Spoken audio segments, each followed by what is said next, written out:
Muy buenos días, buenas tardes, buenas noches. Espero que estén todos bien en el día de hoy. Como ya sabrán, en el día de hoy es bastante especial precisamente porque hoy pues se cumple el cuarto episodio del capítulo uno y haciendo un pequeño recordatorio, nosotros vamos a tener 13 capítulos y cada uno de ellos va a tener 4 episodios. Por ende, en el día de hoy, pues estaríamos abordando el cuarto episodio del capítulo uno. Y este básicamente estaría siendo abordado desde la perspectiva de lo que es la optimización de consultas de SQL y, en su efecto, la normalización. Entonces, de aquí nosotros vamos a trabajar varios ítems o varios temas. Primero, vamos a estar trabajando un poco sobre lo que es la introducción a la optimización de consultas. O sea, ¿qué significa eso? Porque de repente todavía no tenemos claro qué buscamos en este contexto. Vamos a trabajar un poco sobre lo que son los índices, que son, digamos, que mecanismos que nos permiten, pues, optimizar un poco aquí lo que es la respuesta, o más bien la velocidad en la respuesta, cuando estamos haciendo query a nivel de la base de datos. Sin embargo, aquí tenemos también que puntualizar que el abuso de los índices también no puedes, digamos, que trabajar a la inversa. Nos puede castigar un poquito ahí el tema del performance. También vamos a estar hablando sobre lo que es la normalización de las bases de datos. Aquí incluso estaríamos hablando sobre las diferentes formas normales que existen. Hay un montón de formas normales. Lo que pasa es que de repente las primeras tres son las que, por lo general, ya llegar a ese punto, pues ya es una ganancia. Eh, También vamos a hablar del proceso de la inversa, o sea, vamos a trabajar sobre lo que es la desnormalización, básicamente sería el proceso inverso, donde en vez de tener, separar lo que sería las diferentes tablas, dependiendo del contexto que se esté hablando, que estaríamos abordando en la normalización. En la desnormalización sería al revés, es como que empaquetar todas las tablas o todas las que se puedan en una sola, lo que sería, por ejemplo, un tablón, para tener un tema de rendimiento por un lado, ¿verdad? Pero este enfoque está muy asociado a lo que es de información que necesito estar constantemente consultando. Pero bueno, eso lo vamos a ver más adelante. Y como el capítulo final, pues estaríamos viendo, o el punto final, estaríamos viendo lo que es la optimización de consultas complejas. Aquí vamos a hablar un poquito sobre algunas recomendaciones, tanto en lo que se concierne a la utilización de los joins y el tema de poder tener consultas, o sea, subconsultas, el tema de las vistas, la materialización de vistas, o sea, esa sería, digamos, que la dinámica. Entonces, pues, sin más preámbulos, pues vamos a dar inicio a nuestro temario. Entonces, vamos a comenzar con lo que es la introducción a la optimización de consultas. Vamos a ver primero, ¿verdad? La contextualización, digamos, general, y luego entonces vamos con ejercicios. De hecho, hoy, antes de iniciar, un dato importante, por recomendación de un colega que nos está siguiendo en el canal, me dio esa, digamos, ah, consejito. Vamos a decir que fue un consejo, una oportunidad de mejora que la vi bastante atinada, precisamente, y es el de poder compartirles ya sea los scripts o ejercicios para que ustedes puedan pues también practicar, porque la idea de esto es que aprendamos y de repente el poder, o sea, si vamos a aprender, pues vamos a hacerlo completo, ¿cierto? Entonces, gracias Félix por el dato y cualquier cosa, cualquier persona que quiera aportar a la causa, porque este proyecto es de ustedes, o sea, esto no es solamente mío, esto es de ustedes y se está haciendo con mucho amor y cariño para ustedes. Entonces, si ustedes ven que podamos aplicar otras sugerencias, alguna otra cosa que podamos sacarle provecho, pues bienvenido sea. Bien. Entonces, nada, ahora sí, vamos a comenzar con lo que vinimos a hacer, que vinimos a trabajar en el día de hoy. Bien, cuando hablamos de qué es la optimización de consultas, al final de la jornada, lo que andamos buscando en este contexto es poder mejorar lo que es el tiempo o los tiempos desde la perspectiva de la consulta que yo estoy haciendo a la base de datos. Muchas veces tenemos un tema aquí y es un dolor de cabeza para muchos analistas de datos que ejecutan unos queries y fácilmente duran tanto que da hasta timeout. O en su efecto, dura tanto tiempo corriendo en la base de datos que entonces castiga el motor completo y eventualmente todas las personas que están consultando esa base de datos también se ven afectadas. Entonces, es como que ver cómo nosotros podemos optimizar ese rendimiento, esa optimización que nosotros buscamos desde la perspectiva de la respuesta de la base de datos hacia la consulta que le estamos haciendo. Y eventualmente existen un montón de formas que nosotros podemos utilizar para eso. O sea, no es que haya quizás un guideline de que, mira, eso, tú haces todo esto y listo, sino que dependiendo mucho del contexto, dependiendo mucho de la volumetría, dependiendo mucho, digamos, de cómo está diseñada la base de datos, porque recordando aquí que no es como que yo voy a llegar a un puesto de trabajo y ya que yo llegue voy a comenzar a diseñar las bases de datos, porque posiblemente si me tocase, pues yo lo puedo hacer con las mejores prácticas. Pero la verdad es que no es así. O sea, muchas veces, digamos, no quisiera mencionar un porcentaje, pero casi todo el tiempo que nosotros estemos en un puesto desde la perspectiva de datos, claro, ya la base de datos van a estar ahí. Ya nosotros tendríamos que trabajar en función de lo que ya existe en la empresa. Ahora, si tenemos la ventaja de crear nuestra propia base de datos, bueno, perfecto. Pero casi siempre, bueno, vamos a encontrar con que ya el gestor está ahí, el motor está ahí, ya la base de datos del sistema está ahí. Pues entonces tenemos que trabajar en base a eso. Bien, entonces, bajo esa premisa, básicamente vamos a estar viendo cuál es la importancia en todo esto. O sea, fíjense que ya de entrada podemos tener una idea de qué buscamos. Que en esencia, si lo queremos hacer un resumen bien rápido, bien breve, es efectivamente poder, o sea, yo como analista poder hacer la consulta a la base de datos y que me la devuelva. O sea, no que me la devuelva pasado mañana, sino que cuando yo la necesito, hago la consulta, yo esperaría tener una respuesta lo más rápido posible. Ahora, ese más rápido posible es donde viene, digamos, la incertidumbre.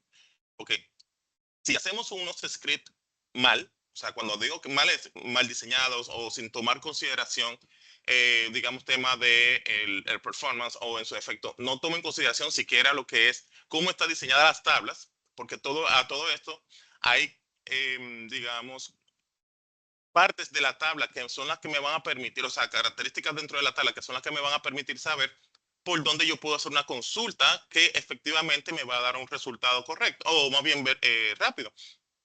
Por ejemplo, aquí estamos hablando puntualmente de los índices. Vamos a hablar de eso más adelante, pero si por ejemplo una tabla que yo estoy consultando, qué sé yo, por el campo cédula, y ese campo cédula no está indexado, no tiene ningún tipo de índice, pues eventualmente la consulta va a durar más.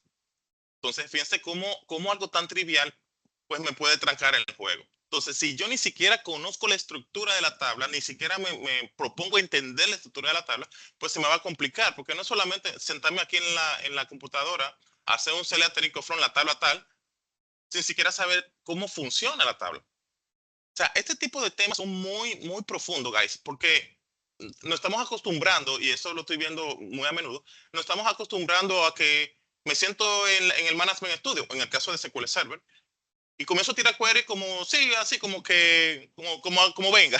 Pero sin embargo no es así. Y por eso luego entonces decimos, oye, pero la consulta sí dura. No es que dura, es que no entendemos la tabla primero.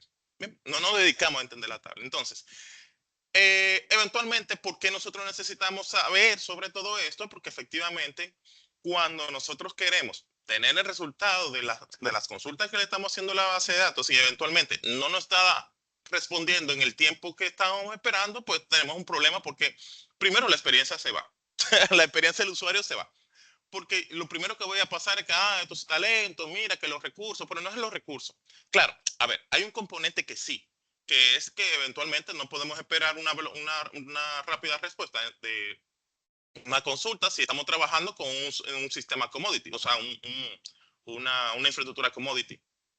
Bien, entonces, eventualmente, si tengo una volumetría muy alta y tengo unos hierros que quizás no lo soporten, pues eventualmente ya tengo un problema de performance en el equipo como tal. Ahora, si a eso le agregamos también que los scripts que estamos haciendo no cumplen prácticamente con ningún tipo de criterio, pues eventualmente también se va a poner peor.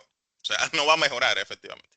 Ahora, fíjense que cómo va de la mano el tema de conocimiento de la estructura, yo como analista de datos, y también está, o converge más bien, la parte de los hierros. O sea, si esas dos cosas no están alineadas, pues efectivamente voy a tener un tema de performance. Y no solamente en lo que tiene que ver con las consultas que yo estoy haciendo. También muy probablemente tengamos temas con los sistemas que están detrás de todo esto. Entonces, la idea es por ahí, más o menos, esa es la idea en la que vamos a estar trabajando en el día de hoy. Ustedes dirán, wow, y yo que nada más me sentaba en la máquina y ya me, ya me está, hasta eso me está quitando. Pero sí, guys, estos temas son violentos, o sea, son bien profundos. Esto, literal, si tenemos que comparar, ¿qué estamos haciendo en este capítulo? Es viendo el carro por dentro. O sea, me gusta hacer esto símil porque es como que más rápido. Fíjense que la mayoría de las personas dicen, bueno, ok, yo tengo la llave del carro, la pongo en el carro, le voy a prender, pongo el carro en D en caso de que fuera automático y me fui. Nosotros no estamos ahí todavía, nosotros estamos, de hecho, nosotros estamos viendo el motor, o sea, vamos a ver la bujía, déjame ver cómo funciona el tema de inyección, o sea, nosotros estamos muy profundo allá abajo, ¿eh? Para que tengan una idea. Bien, entonces seguimos. Eh, en general, nosotros tenemos, digamos, ahorita lo mencioné, no es que haya no es que está dentro de la constitución, mira, esos son los pasos que tú tienes que hacer, ni mucho menos, pero por lo general existen algunas técnicas que me permiten pues llegar a un punto medio, porque tampoco es que queremos ahora que la máquina yo le pique el ojo y ya me responda la consulta, sino que eh, se pueda llegar a un consenso donde, digamos, ese conocimiento desde mi perspectiva, o sea, desde mi punto de vista, donde yo genero el script un poquito óptimo, ¿verdad? Y los hierros pues van acorde digamos, a lo que está soportando, pues entonces digamos que más o menos ahí vamos a tener una respuesta más decente. Entonces, dentro de las técnicas que nosotros podemos utilizar eventualmente, que lo vamos a estar utilizando acá, es el uso de los índices, lo mencioné ahorita. Nosotros vamos a hacer hasta ejercicios de eso, no se preocupe. Eh, tenemos que reescribir literalmente las consultas, o sea, literal. Ahí tenemos que saber entender el qué hace cada cosa. Últimamente, digamos, hacemos las cosas hasta por inercia, porque por ejemplo, si yo le digo a usted, le pregunto a usted, ok, en qué momento yo puedo usar un inner join o en qué momento yo debo de usar un left join? Muy probablemente muchos de ustedes ni siquiera saben cuál es la diferencia entre uno y el otro. Entonces, ese es el primer punto. Es saber entender qué cosa, porque no todo el tiempo se va a usar el inner join o no todo el tiempo se va a usar el left join. También depende, claro, del diseño de las tablas, pero es saber en qué momento del análisis que estoy haciendo es válido yo hacer un left o un right o un inner o un full order join, aunque no se recomienda. Ahorita lo vamos a hablar. No, ahorita vamos a ver este punto.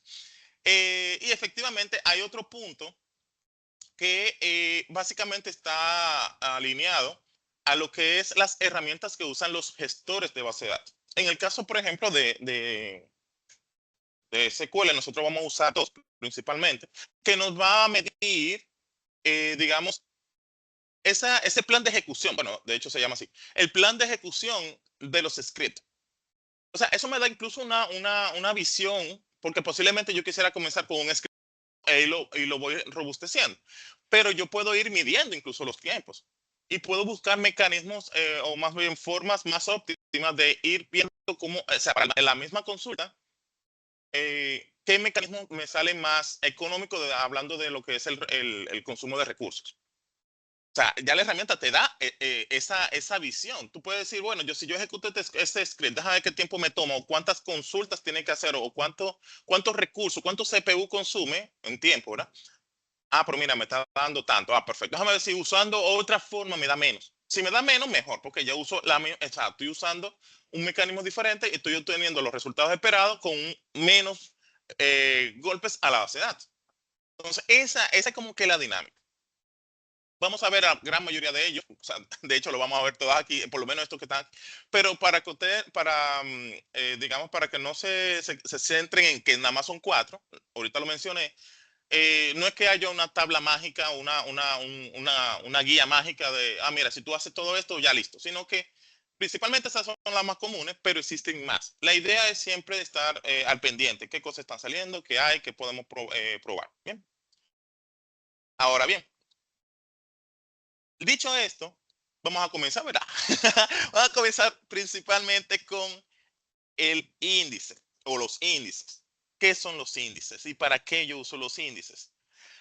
En esencia, em, uno de los puntos más interesantes de los índices es precisamente que yo puedo optimizar la, las consultas, o sea, más bien el tiempo de respuesta de la consulta. Es muy chulo, o sea, al final es muy cool, porque, por ejemplo, puede ser que yo estoy en una tabla donde necesito consultar muy periódicamente, quizás que ponte tú que por la cédula del cliente, pero recordando que la cédula es un valor varchar. Y ya sabemos que los campos que son de tipo varchar, buscarlos o hacer filtros por estos campos, casi siempre son retadores. Vamos a decir que son retadores. Pero el hecho de que yo le ponga, por ejemplo, un índice a este campo, pues resulta que digamos, el tiempo de ejecución pues, va a ser un poco más corto porque aquí, bueno, puso un ejemplo de un libro, ¿verdad? De que básicamente ya yo voy a tener puntualizado o a nivel de base de datos ya va a estar puntualizado, va a estar como dicen ahora, a cuarta, lo que es dónde está el registro como tal. Entonces, en el momento en que yo consulto la cédula tal, pues ya a nivel de tablas la información está, digamos que, vamos a decir que ordenada, y ya la consulta no tiene que buscar la tabla completa, que es lo que se evita con los índices. O sea, al yo indexar una tabla, un campo, porque lo que se indexa es el campo, eh, ya yo no tengo que leer la tabla entera. Imagínense una tabla de 100 millones de registros para buscar la cédula de Percio Martínez y que yo tenga que ver los 100 millones de registros. Sin embargo, con los índices ya la consulta es más puntual. O sea, ya yo no tengo que leer la tabla entera, sino que va a buscarlo puntualmente en el resultado, o más bien el dato que ando pues solicitando. Ahora, el problema con esto es porque tú dirás, bueno, pues vamos a ponerle índice a todos los campos. y listo. El problema está con esto que tenemos que llegar al punto medio también. ¿Por qué? Porque el uso, el abuso más bien, de los índices, pues me puede trancar el juego en términos de lo que es la actualización y la inserción de los datos. Porque es perfecto, para la consulta es chévere, pero me tranca el juego en el momento de que yo estoy actualizando la información, ya sea actualizando e insertando. Entonces, ahí tenemos que, digamos, ver en qué punto, cuáles campos, o sea, desde la perspectiva incluso del negocio, déjame ver cuáles son las necesidades reales del negocio y cuando se necesita la información, desde qué perspectiva siempre buscan el dato. Porque si a eso vamos, yo le puedo poner un índice al campo de edad, al campo dirección, al campo teléfono, no es eso. O sea, es como que, ok, mira, ¿cómo yo estoy accesando a la información? ¿Cómo yo busco al cliente en este caso? Bueno, lo puedo buscar por el código del cliente o lo puedo buscar por la cédula. Tú ves, esos son dos campos que muy probablemente yo quisiera tener indexados, porque es por ahí que se busca generalmente. Es muy raro que yo diga, bueno, vamos a buscar a los clientes que vivan en tal. Bueno, pero si del negocio lo amerita, pues entonces se busca la vuelta para que las consultas se devuelvan de manera, digamos, decente. Sí, se hace una búsqueda por ese campo nuevo que acabo de mencionar. Pero es eso, es como que buscar ese threshold, ese punto medio, para poder entonces optimizar, ¿verdad? Lo que es el resultado de nuestras paseadas. Ahora, eh, hay un detalle importante en cuanto a lo que es el tipo de índices. Y eventualmente, como dije ahorita, o sea, no es como que, ok, mira, estos son lo que dijo Percio, esos son lo único que existe. O sea, hay un montón de cosas. Lo que pasa es que de repente, pues ya quizá por un tema de experiencia, estos son algunos de lo que dije, bueno, déjame ponerlo por lo menos lo que más aparecen, lo que más son lo que se utilizan en la práctica, ¿verdad? Em, pero existen más. O sea, es un tema de buscarle la vuelta y seguir estudiando y seguir tirando para adelante. Ojo, que hubo una persona que me hizo el comentario, me encantó el comentario, pues fue muy atinado del episodio anterior. Y dice, mira, está muy chulo el contenido, está muy cool, o sea, estoy aprendiendo un montón de cosas que yo no sabía. Perfecto. Y eso para mí fue, claro. Ahora, ¿cuál es la diferencia entre solamente consumir el conocimiento y no aplicarlo. Esa fue como la cosa que me quedó en la cabeza después que esa persona me hizo el comentario. ¿Cuál es la diferencia? Porque yo obviamente le hice unas cuantas preguntas. Y eventualmente no está en el área, se está formando, que eso para mí también es bastante, me llena de regocijo precisamente porque por lo menos soy el proyecto, no yo. El proyecto le está funcionando hasta cierto punto en su aprendizaje, ¿no? Pero lo que quiero decir con esto es que eventualmente, independientemente de por dónde ustedes estén adquiriendo el conocimiento, ya sea por aquí, por algún curso, lo que sea, siempre traten de practicarlo, porque al final de la jornada, si nos quedamos con el conocimiento y no lo practicamos, o no lo mostramos, o no lo aplicamos en un campo específico, pues va a ser más complejo el tema. Fíjense que para aprender, incluso lo pueden buscar. De las diferentes formas de aprendizaje que existen, la más rápida es enseñando. Y la segunda más rápida es practicando. Entonces, para que tengan una idea de por dónde va el asunto. O sea, si bien es cierto, se queda algo cuando uno solamente ve. Perfecto, porque esa es una de ellas, de las formas de aprendizaje. Pero las que efectivamente te llevan al tope son o enseñando o practicando. ¿Bien? O ambas, no hay ningún problema. Pero bueno, entonces en este caso, como mencionaba, solamente puse algunas de las diferentes tipos de índices que existen. Bueno, que se pueden utilizar. En este caso, podemos utilizar, por ejemplo, índices únicos, que básicamente son un índice, bueno, un índice a un campo en particular, un campo puntual. Por ejemplo, ahorita mencioné al campo seguro. Bueno, yo le voy a poner un índice a ese campo porque generalmente, de acuerdo al negocio, siempre que se consume información, se consulta por el campo seguro. ¿Bien?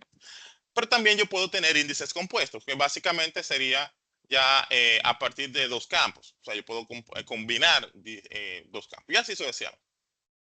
Cuando hablamos de los índices full text, generalmente estamos ya en frente de temas de campos categóricos, que casi siempre son unos dolores de cabeza cuando queremos consumir información. Entonces, existen unos que se llaman así, o sea, que sería un full text. Y los B3, que son básicamente los más comunes, ahorita vamos a ver en la práctica cómo se ven, generalmente son los que más utilizamos ya en la práctica para fines de, digamos, optimizar aquí las consultas, ver cómo va pasando digamos, ¿cómo se llama esto? De un montón de tiempo corriendo a más o menos una respuesta más interesante. Pero bueno, aquí básicamente se lo traje a colación. Lo vamos a hacer en la práctica, porque esto no se puede quedar solamente como que allá, mira, lo vimos en una PPT y ya listo. No, esto lo vamos a hacer en la práctica y vamos a ver, vamos a comparar, eh, digamos, el performance de antes de hacer la actualización de la tabla, o sea, antes de poner el índice y después de poner el índice. Bien. Ahora bien, si nos vemos, o sea, porque claro, hay un tema también, digamos, de poder interiorizar. O sea, qué me permite y qué no me permite. Ya una vez tengamos eso claro, pues eventualmente vamos a poder saber en qué momento podemos utilizarla. Entonces, como ventaja, eventualmente, que es lo que andamos buscando hasta cierto punto, ¿verdad? Es que mejora la velocidad en la respuesta de la consulta que estoy haciendo. Entonces, ese es el primordial, en esencia, ¿verdad? De repente, pues saber el consumo de mis scripts me va a dar una idea de, ok, mira, esto está durando mucho, déjame ver si lo puedo optimizar. Y efectivamente, puedo tener una perspectiva pues diferente. Puedo cambiar la dinámica. ¿Bien? Eh, como desventaja, pues como ya lo había mencionado anteriormente, tenemos un tema con las otras patas de DML. Recuerden que DML es la parte de Data Manipulation Language. Entonces, donde yo tengo, aparte de la consulta, ¿verdad? Que es lo que estamos tratando de mejorar aquí, pero yo tengo tres cosas más que tengo allá. O sea, tengo las inserciones, tengo las actualizaciones, tengo el borrado, y efectivamente eso me castiga. Por eso mencionaba que tenemos que buscar un threshold, un punto medio, donde yo pueda terminar, digamos, de manera, digamos, bonita. Un punto donde efectivamente yo pueda tener un mejor rendimiento dentro de mis consultas, pero que no me castigue a la vez el tema de la inserción y la actualización del registro. Básicamente esa sería la dinámica. Bien, ahora, como esto ya hemos hablado mucho, vamos a trabajar. Vamos a hacer un ejemplo. Ustedes van a ver ahora a lo que yo me refería con el tema de la velocidad en todo esto. Ahora,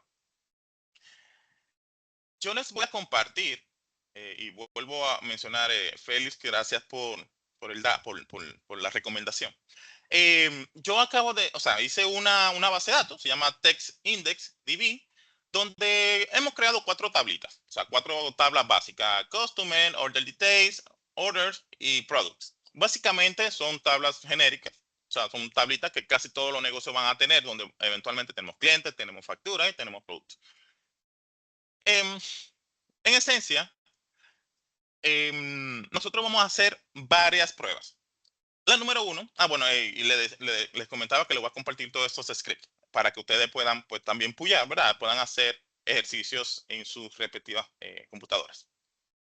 Entonces, por un lado, vamos a usar un mecanismo que me permite medir los tiempos. En este caso ya lo tengo aquí arriba, vamos a ejecutarlo, para ver tanto el consumo de recursos a nivel CPU, de disco y ese tipo de cosas, y también el tiempo consumido.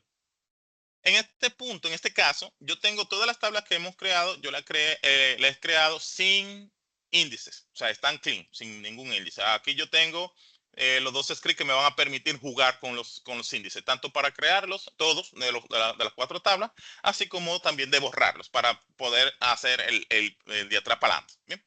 Entonces, por ejemplo, en este caso, yo voy a hacer una consulta de la tabla Customer a través del campo email.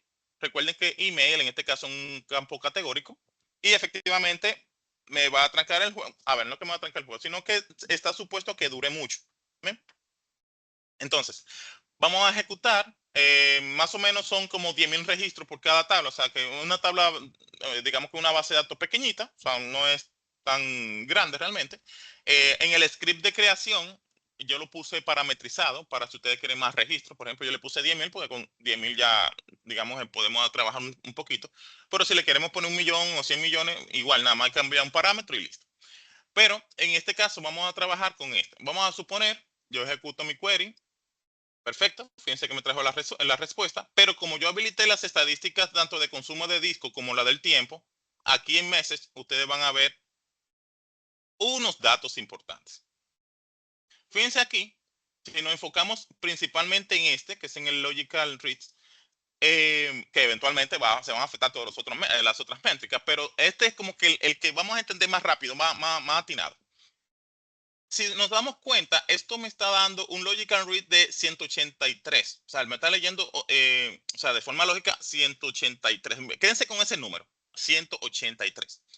Si yo ejecuto mis índices, en este caso, por ejemplo, yo tengo un índice para el campo email de la tabla clientes. Igual lo voy a ejecutar todos.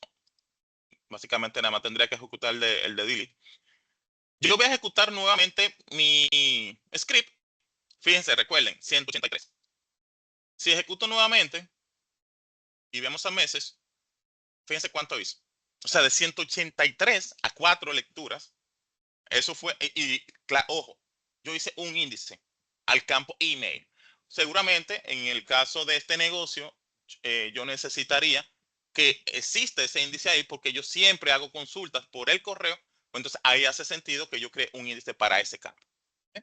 Pero fíjense que de 183 a 4 y eventualmente todas las otras métricas se ven afectadas. Aquí quizá no se vea tan claro el tema por ejemplo, del tiempo en CPU y demás, porque primero, bueno, hay algunos que sí se ve la diferencia, pero con tener este a mano, ya sabemos que hay una optimización importante acá.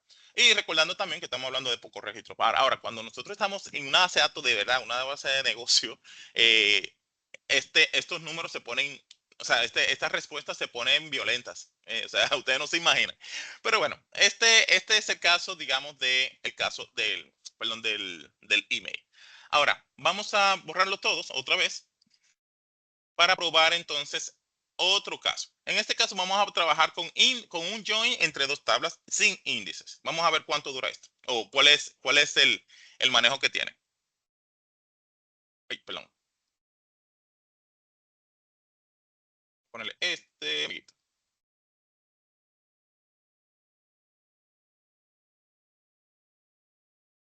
Ok, que estoy tomando el campo que no es este, amiguito. Listo. Fíjense que aquí, perfecto, si nos vamos al tiempo que dura, ¿verdad? Estamos viendo un montón de temas aquí. Ahora, yo tengo un ejercicio más adelante que es el tema, bueno, no un ejercicio, más bien es una recomendación. Siempre que nosotros hagamos uso de joins y ese tipo de cosas, pues siempre tratar de poner los work conditions, porque al final de la jornada, la cantidad de lectura que se están haciendo también es un tema. ¿Bien? Ahora vamos a crear nuestros índices. En este caso ya le puse uno por el Customer ID, que básicamente es lo que estoy trabajando por acá. eh, o sea, con las tablas de Customer. Y fíjense cómo ya vamos bajando un poquito aquí digamos, los tiempos. A ver, en este caso no se ve tantísimo el tema de los tiempos porque son tablas chiquitas, como habíamos mencionado. Pero digamos que ya podemos ir mirando lo que es el tiempo en CPU, el tiempo que está durando, que es en microsegundos. Por este lado estamos viendo los Logic and Read que teníamos ahí. Fíjense que aquí tenemos varios, al tener varias tablas en un solo script, o sea, él me lo está dando por básicamente cada una de las tablas. O sea, tengo products, order details y order por aquí. Entonces, cada una de ellas me va a dar un tipo de lectura o una cantidad en tiempo de lectura. Entonces, fíjense que de repente el ejercicio que hicimos sin los índices y ahora con los índices se ve una diferencia bien, bien interesante. Entonces, de repente poder comenzar a trabajar con dónde voy a poner un índice va a ser súper chulo desde la perspectiva de la optimización en este punto. ¿Bien? Vamos a usar también, vamos a agrupar y vamos a organizar, vamos a ver cómo pasa aquí, vamos a volver a eliminar los índices, ¿verdad? Para ejecutarlos sin los índices y ver el tiempo que está ejecutándose. Entonces vamos a ejecutar acá. Este amiguito es order, bueno, order ID este.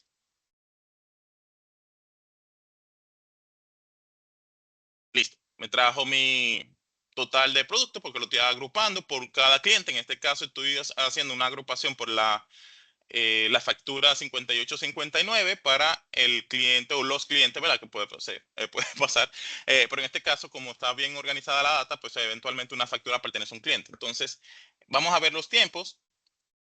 Fíjense que aquí me está diciendo que yo tengo, desde Order Details, tengo 45 lecturas y en Order tengo 2 lecturas. Básicamente, eso es y el tiempo que pasó, pues básicamente fue 3 milisegundos desde esta perspectiva, ¿verdad? Y desde la ejecución completa, pues serían esto. Entonces, quédense con esa imagen, quédense con ese dato. Vamos a crear nueva vez los índices.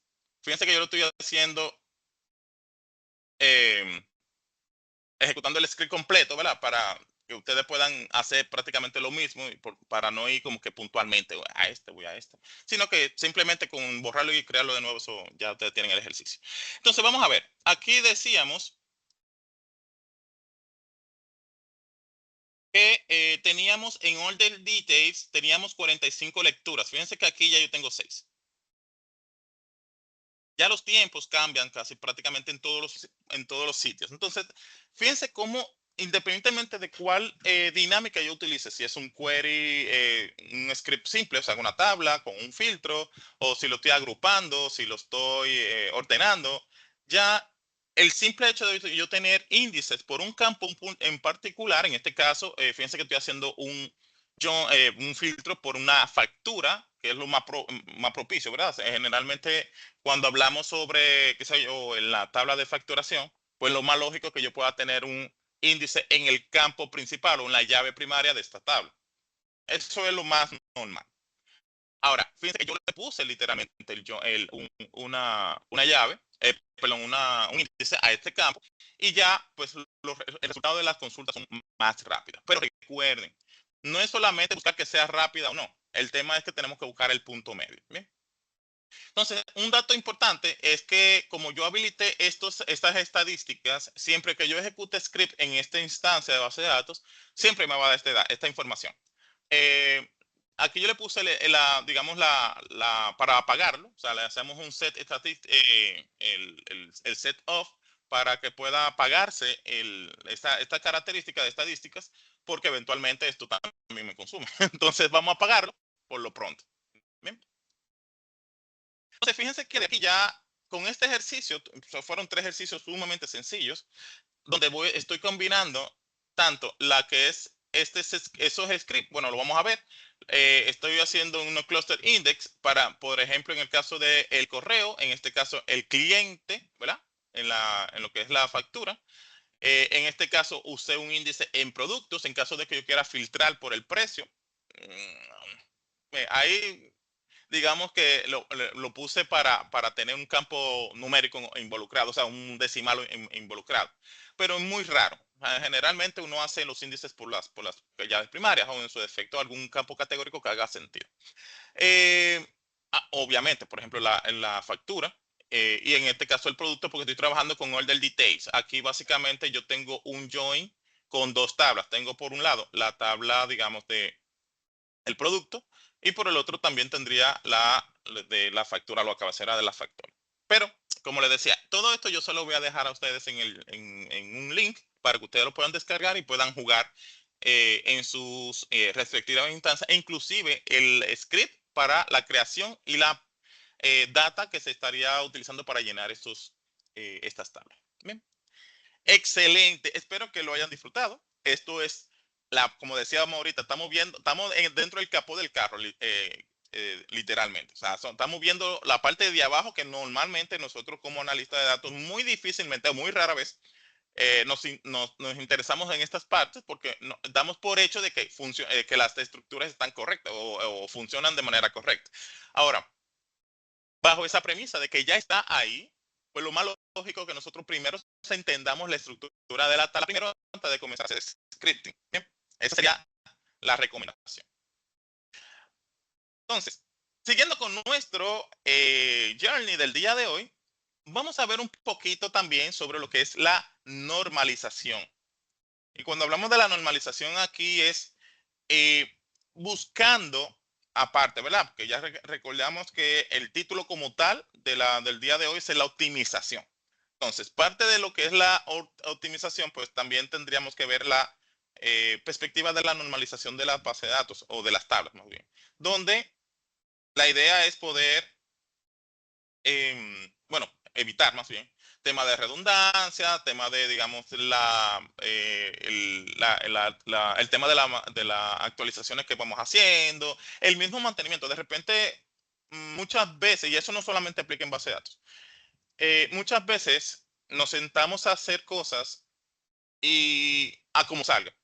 Sin embargo, tenemos que pensar en que este producto que estemos haciendo, ya sea un producto de datos, un producto de software o lo que fuera, eventualmente hay que hacerle un mantenimiento, porque el negocio no es estático, el negocio va evolucionando. Entonces, si cada vez que yo tengo que hacerle una mejora a ese producto, yo tengo que literalmente comenzarlo desde cero, pues entonces tenemos un problema.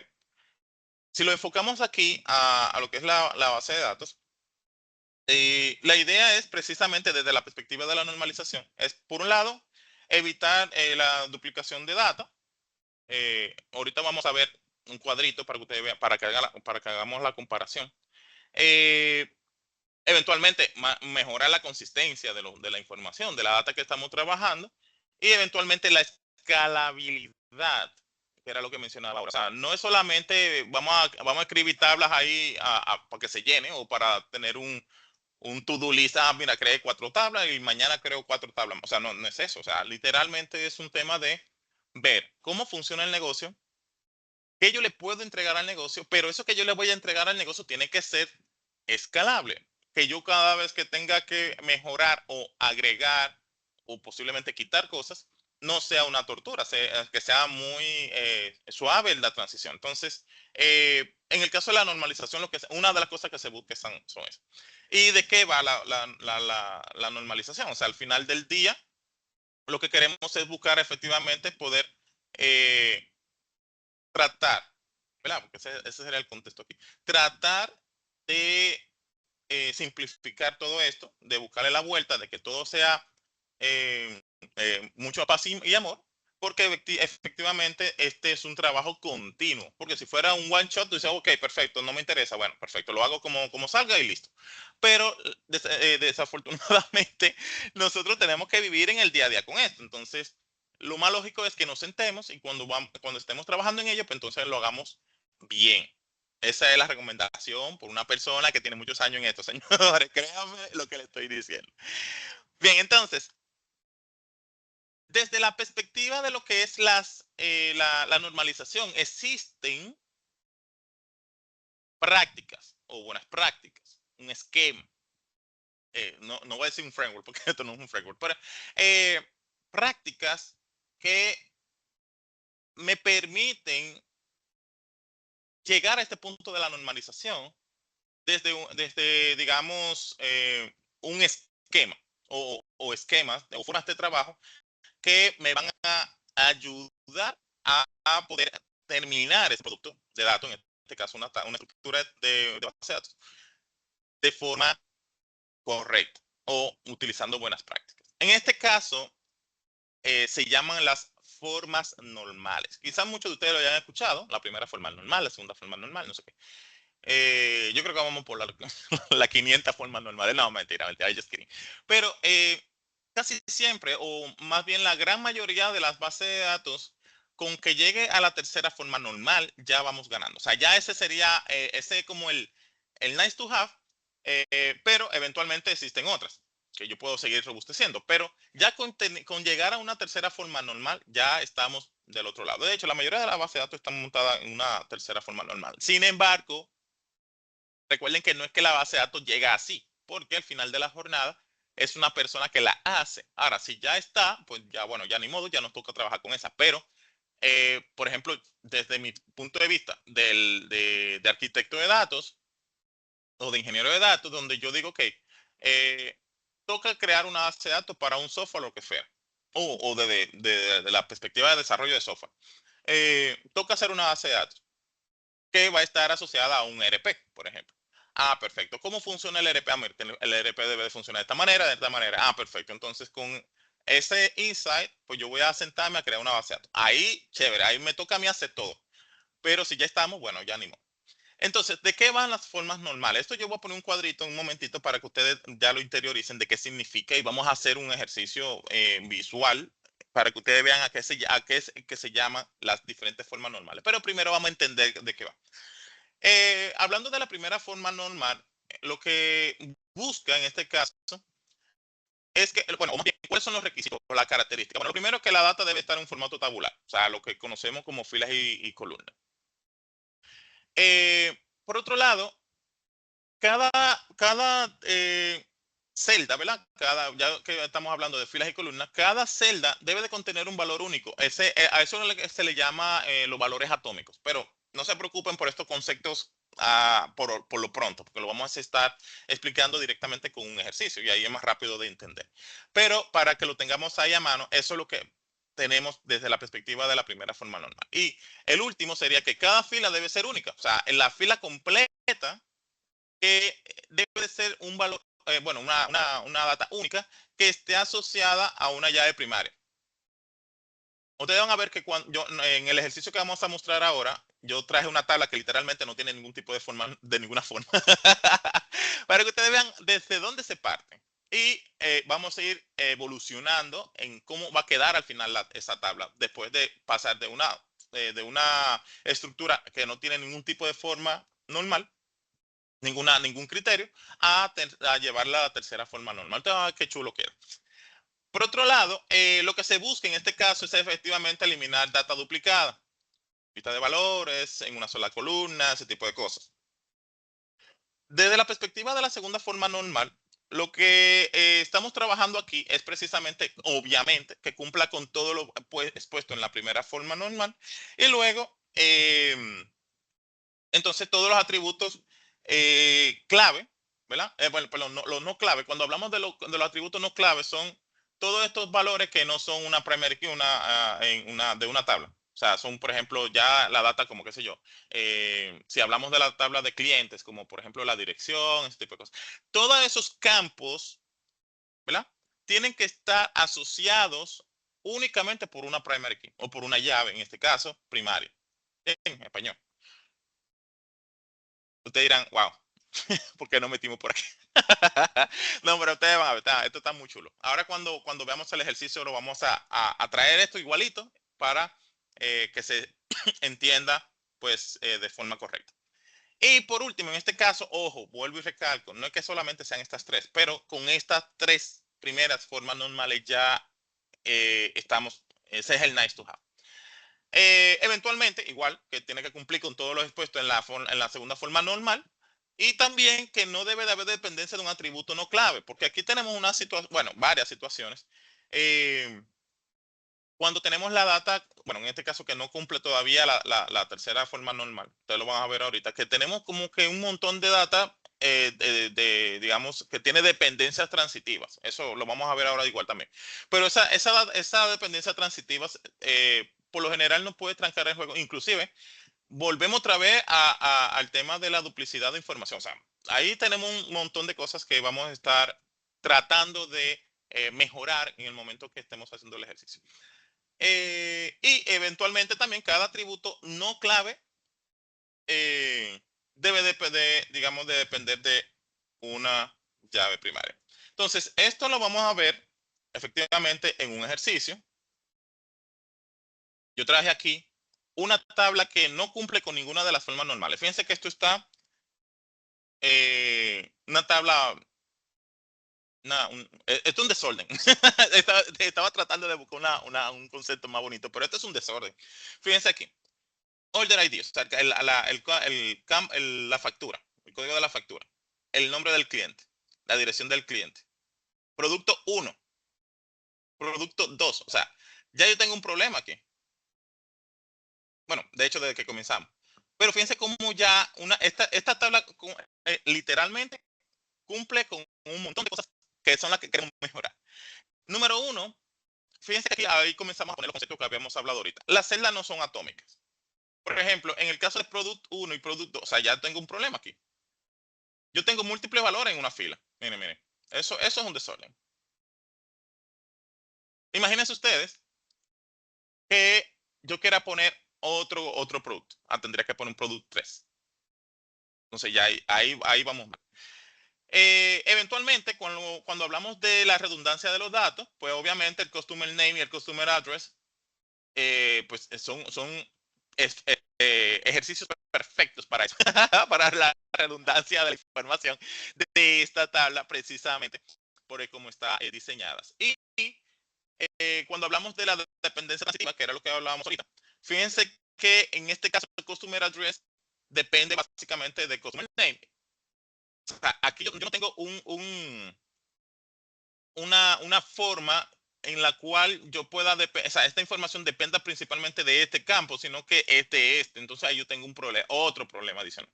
Entonces, fíjense cómo una tabla como esta, que es muy probable que ustedes ya la hayan visto así, pues tengamos, bueno, tenemos que montarla en un esquema, o más bien en una aplicación de las diferentes formas normales. Entonces, por un lado, yo traje aquí lo que es la primera forma normal, porque tenemos que ir haciendo de manera transición, o sea, ir haciendo la transición. No es que yo de repente de no tener ninguna forma normal le voy a poner la tercera, no es así. Es primero aplico la primera y luego la segunda, porque igual todavía hay requisitos que vienen heredados de de las otras formas normales. Entonces, esta es la tabla original que tiene su desorden. Y en este caso, lo primero que vamos a hacer es eliminar la lista de valores que tenemos aquí. Fíjense, esto lo vamos a quitar. Entonces, ¿qué yo hice? Perfecto. Vamos a crear un campo, uno solo, que se llame Product. Y ahí entonces vamos a moldear otra vez la información. Sin embargo, aquí se nos crea otro tema, porque fíjense que ahora yo me estoy redundando la información. O sea, tengo 1, 1, 2, 2. O sea, inicialmente yo tenía 2 filas. Ahora tengo 4 y me estoy repitiendo la información. Pero eso es normal cuando estamos pasando de no tener nada normalizado a la primera forma normal. Bien. Cuando lo vemos ahora, desde la perspectiva de la segunda forma normal, aquí hicimos dos cosas. Primero, vamos a eliminar, o eliminamos más bien, las dependencias parciales. Creamos dos tablas. En este caso, creamos esta tablita que está aquí arriba, donde tenemos el order ID, el customer name, customer address y el total amount. Y por otro lado, entonces sacamos lo que es el detalle de la factura. Sacamos los productos aparte, donde yo lo tengo ahora una asociación. Fíjense que yo tengo factura, el código de la factura, ¿verdad? Que es el 1, tengo laptop y mouse. Y en la factura 2 tengo un monitor y un teclado, un keyboard. Entonces ahí ya más o menos estoy eliminando lo que son las dependencias parciales que teníamos ahorita. Bien, esa es la idea.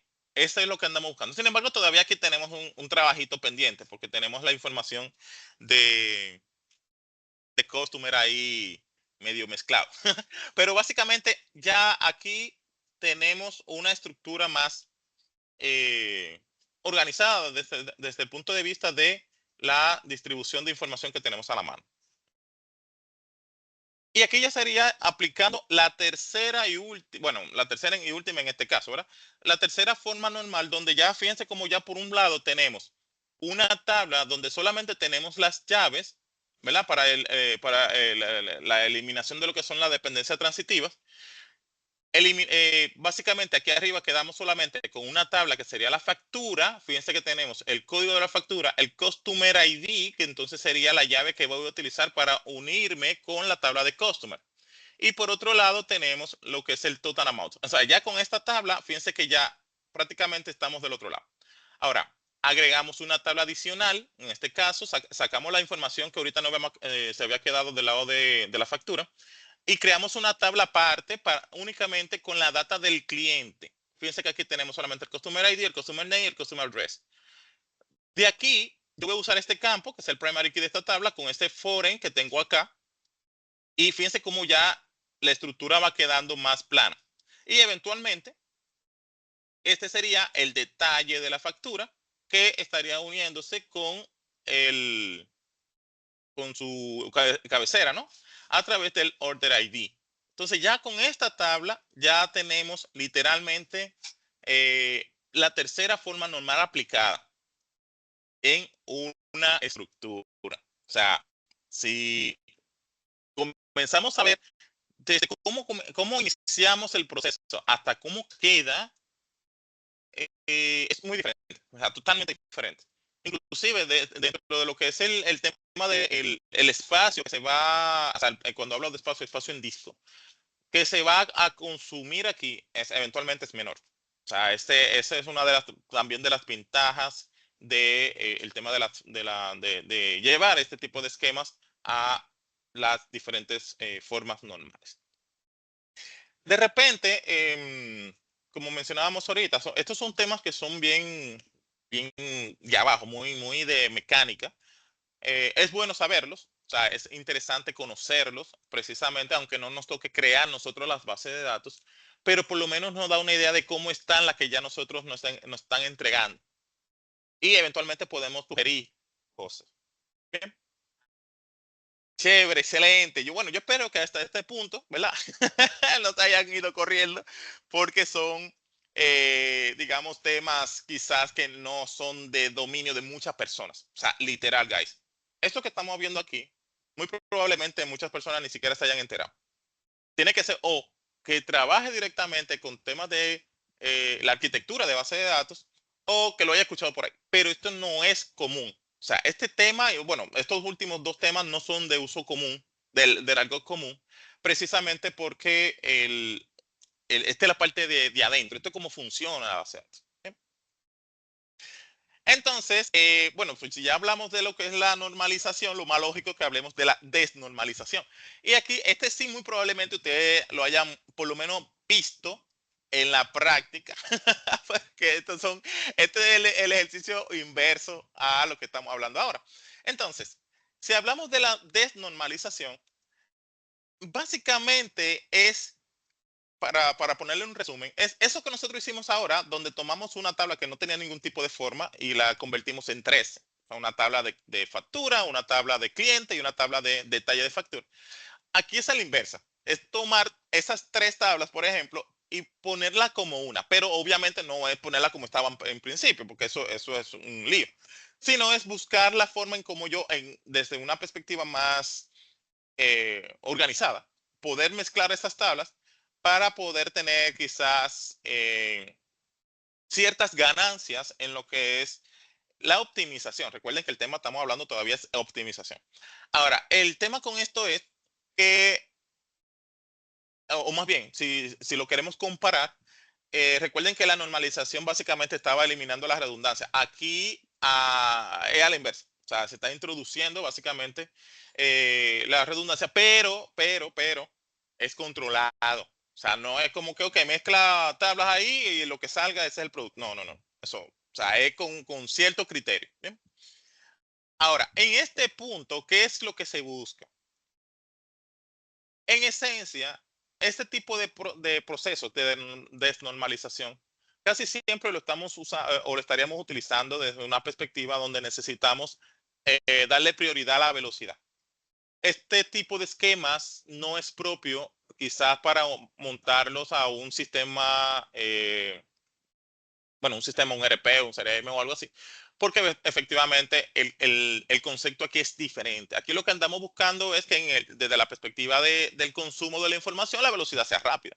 Pero esto no, perdón, esto no debe de ser para yo montar un sistema transaccional, porque el esquema es diferente. O sea, la forma o el criterio es diferente. ¿Ven?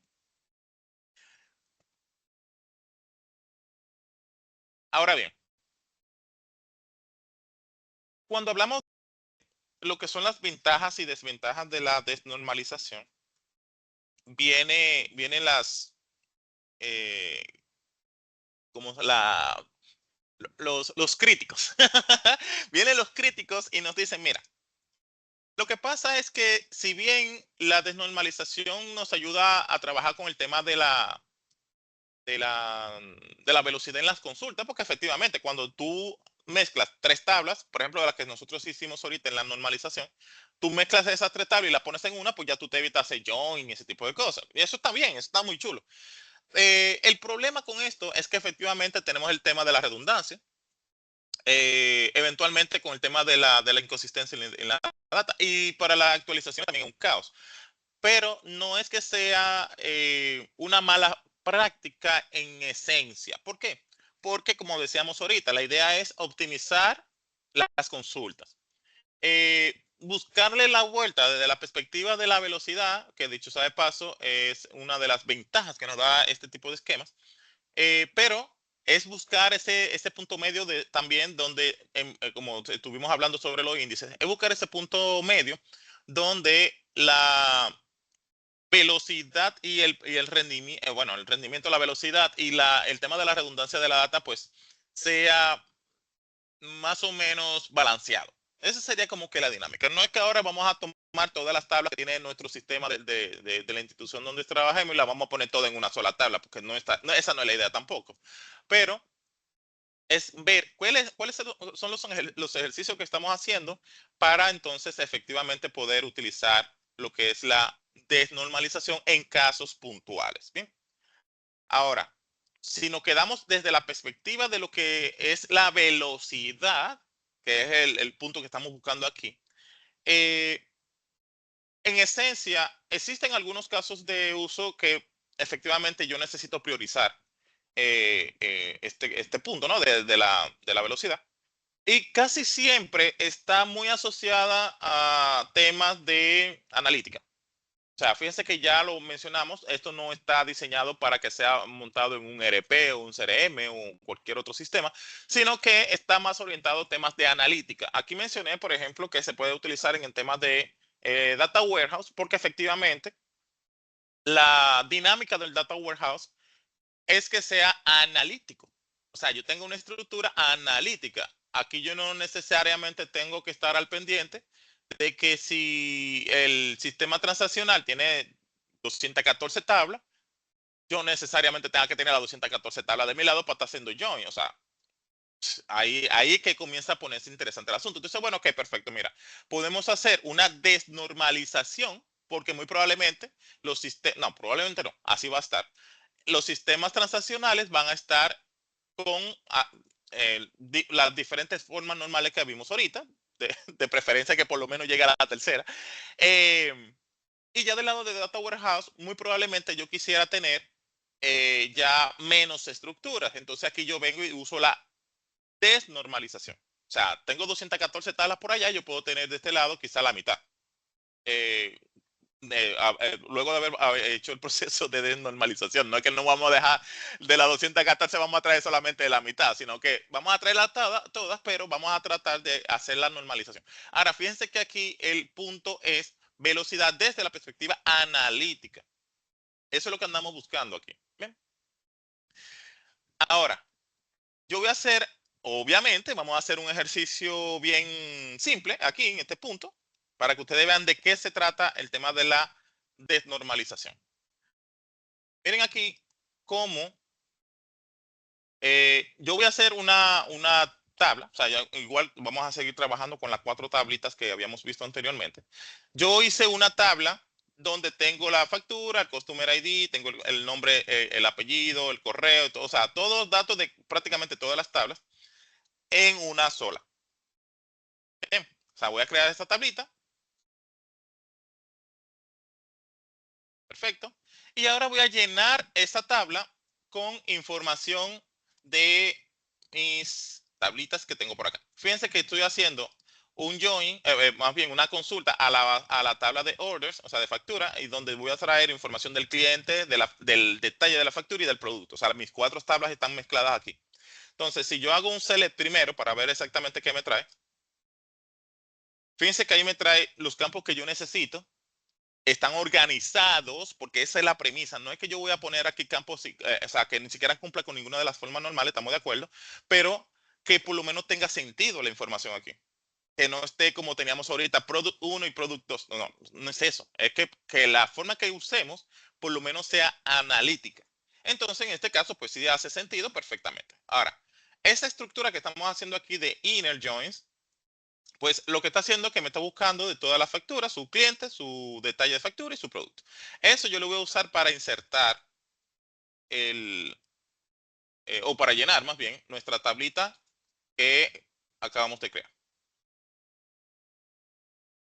Bien, excelente. Ahí se insertaron 10,000 registros. Vamos a ver cómo queda mi tabla desnormalizada. Fíjense aquí que perfectamente me da mi resultado. Ya yo no tengo que hacer joins a ninguna tabla porque ya yo tengo una tabla donde ya viene toda la factura con todos sus productos, todos los clientes que intervinieron ahí con su precio unitario. O sea, ya en vez de yo tener 4 tablas o estar haciendo join o consultas a 4 tablas, yo tengo una. Una que cumple con los requisitos de negocio, porque tampoco es como que yo me voy a poner ahora, me voy a sentar a crear tablas a domán, sino que ya esta cumple con los criterios del negocio, que es lo que normalmente siempre buscan. Por ejemplo, cuando a mí me hacen pedidos, por ejemplo, mira, tráeme toda, bueno, hablando de estas tablas, ¿no? Tráeme todos los productos, toda la data o ciertos campos de las personas que hacen una factura. ¿Cuáles son los campos? Bueno, yo normalmente pido el nombre del cliente, el correo, la fecha donde se hizo la factura, quizá la cantidad de productos y su precio unitario.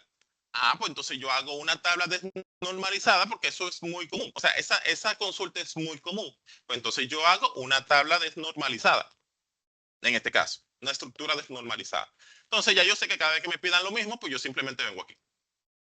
Y así sucesivamente voy creando estructuras. Y no tengo que estar haciendo joins. Claro, los joins también son parte de, que lo vamos a ver ahorita, de la chulería, pero en el caso de la desnormalización, esta sería, digamos, que la dinámica. Entonces, fíjense cómo ya de yo pasar de un modelo normalizado, en este caso, que es usando todos estos joins, con todas estas tablas, no sé qué, y tener esta estructura que ya la tengo desnormalizada, pues entonces vamos a probar un poquito. Vamos a ver, aquí nosotros pusimos el tema del tiempo para saber exactamente de qué va.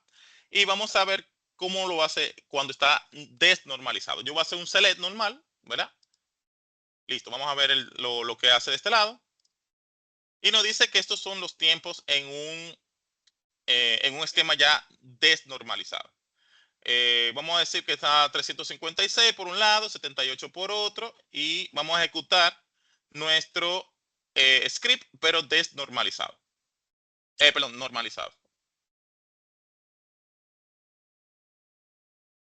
Fíjense aquí, si vimos, bueno, si estábamos prestando atención a los números anteriores, ya aquí por el simple hecho de yo tener tablas que cada una por su lado pues consumen tiempo, consumen disco y demás, pues ya los números aquí son un poquito más eh, importantes. O sea, ya digamos vimos que cuando desnormalizamos, pues de entrada tenemos una sola estructura a la cual consultar. Y desde la perspectiva de optimización, pues ya no hay tantas consultas a la base de datos, sino una sola. Y eventualmente los tiempos pues, se bajan. Bien. Entonces, básicamente, eso es lo que tiene que ver con la desnormalización. Es el proceso inverso de la normalización. En este caso, quitamos más bien temas que tienen que ver con todas esas tablitas, ¿verdad? Que teníamos en principio, donde inicialmente cuando se diseñó la base de datos, lo que hicimos fue que a partir de algo comenzamos a desglosar y normalizamos. Primera forma normal, segunda forma normal, tercera forma normal, NNN.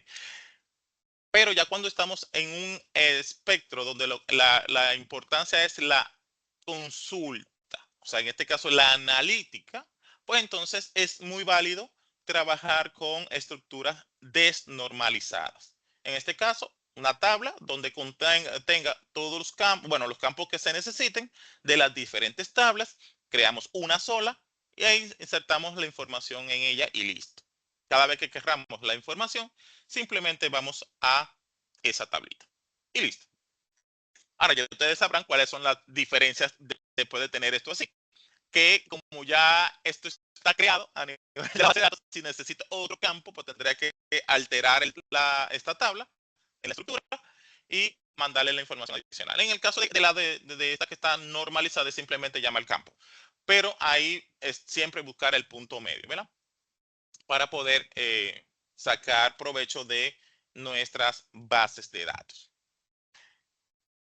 Yo me imagino la cara que ustedes tienen ahora mismo. Bueno, yo creo que si por aquí, si este es el cuarto episodio, yo me imagino cuando estemos por el 20 y pico. Bueno, ya igual a mí no se me va a caer el cabello porque no tengo, pero vaya comprando su champú, su tema para que no se le caiga el pelo. Listo, listo, chicos. Vamos a seguir. Bien. Básicamente, todas estas formas que hemos estado haciendo hasta ahora está muy orientado efectivamente a lo que es la optimización. Pero estamos viendo cosas que posiblemente nosotros como usuarios de la base de datos no podamos hacer. ¿Por qué? Porque, por ejemplo, para crear un índice, eventualmente necesitamos permisos adicionales, no solamente de consultas. Sin embargo, nosotros como expertos en esto, sí podemos pues, indicarles a los equipos de base de datos o la persona que esté custodiando la base de datos que nos ayude bajo esa recomendación que nosotros como expertos le estamos dando, o sea, que creen los índices, etcétera, etcétera. Igualmente, cuando tenemos que crear, por ejemplo, tablas desnormalizadas, nosotros muy probablemente no vamos a tener permisos de escritura en la base de datos, a menos que sea una base de datos, un sandbox o algo así.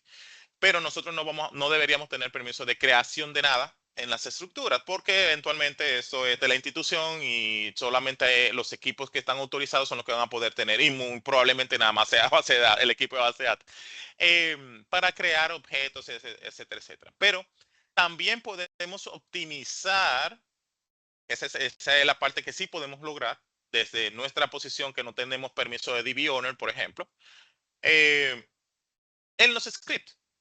O sea, no es solamente, mira, altera la tabla o modifica. También nosotros tenemos una cuota, que en este caso es dentro de las mismas consultas, donde nosotros vamos a ver qué cosas podemos hacer de mejoría en el uso de nuestro scripting. Bien, que ahí también tenemos mucha oportunidad de mejora, créanme. Por ejemplo, una de las cosas que tengo clarísimo desde siempre es que podemos utilizar el tema de las consultas anidadas, o lo que ustedes conocen como, bueno, lo que se conoce como subconsultas. Pero hay que ver cómo lo estamos haciendo, porque muchas veces esa subconsulta, Emma, la que va en el medio, la que va adentro, solamente esa, la ejecución de esa es un problema. Entonces, tenemos que ver cómo, desde la perspectiva del script, nosotros podemos utilizar la subconsulta, que no está mal. El problema es cómo la diseñamos, porque la subconsulta como tal, pues nos ayuda en este caso. Bueno, la idea es precisamente dividir los problemas. Ustedes saben el adagio, bueno, el refrán popular que dice divide y vencerás, pero no es que divida y alma otro problema, porque no hace sentido. Es que si tú vas a hacer una subconsulta, pues asegurémonos que la subconsulta como tal, o sea, el resultado de la que va adentro, ¿verdad? Sea óptima. Y ya luego, pues entonces cuando estamos usando la demás, la otra, pues entonces ahí sí más o menos vamos a tener un resultado más o menos bueno. Pero el tema es que eh, vamos a tener un tranque si esas consultas no son efectivas. O sea, cuando hablo de efectiva es que el rendimiento se vea comprometido.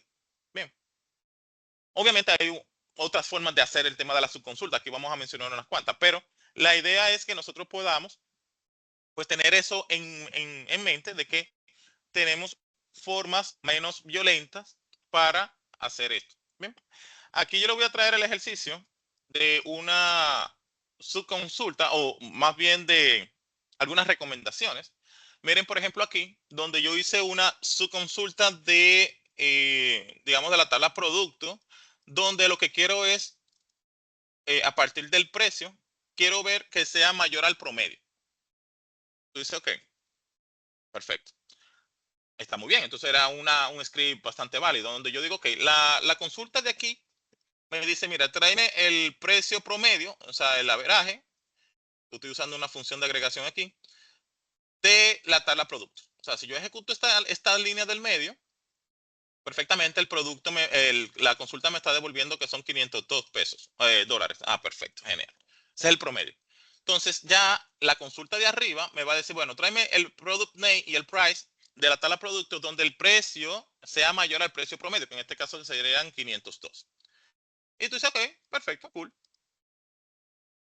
Ahí funcionó. Pero fíjense dónde está el problema.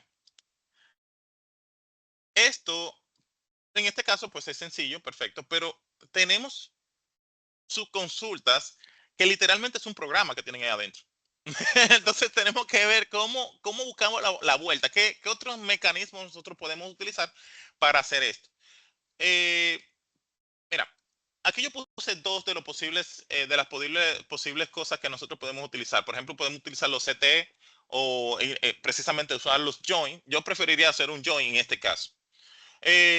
Aquí yo uso, por ejemplo, la versión optimizada, ¿verdad?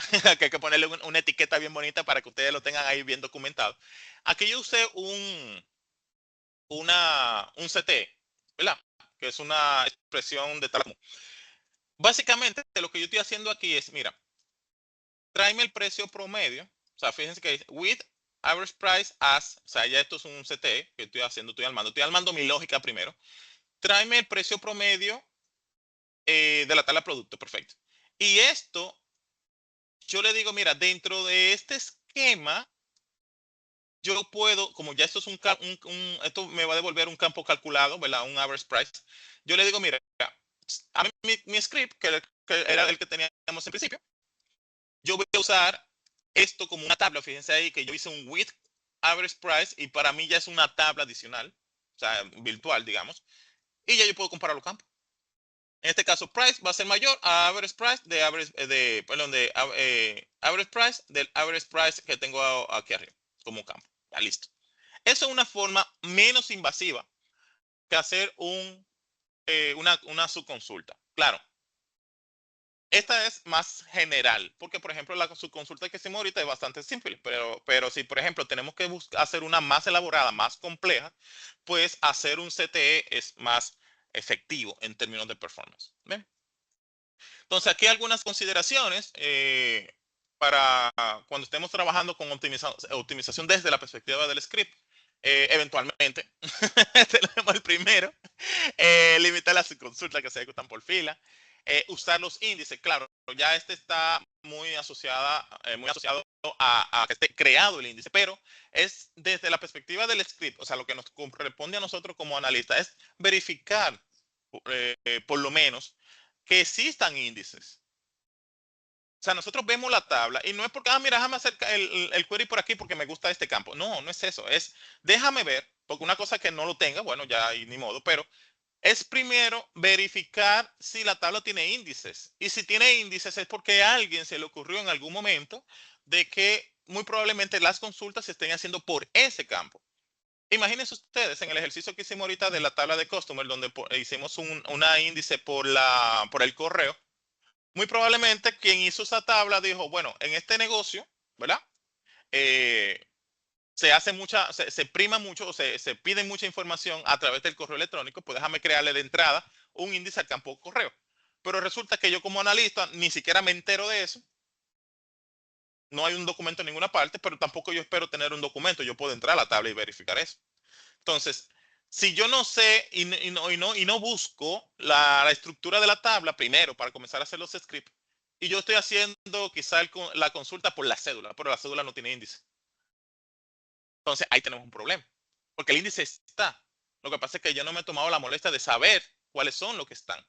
Entonces, en este caso, no es que siempre tengamos que mandar a crear un índice, es que primero vamos a ver las tablas que tenemos y si hay índices creados es porque se evaluó en su momento de que el índice es ese o en ese campo que se debe de poner, porque ese es el normal, ese es el que por el cual siempre se estaría consultando datos.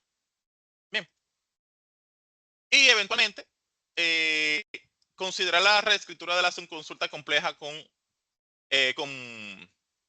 o sea, con los joins.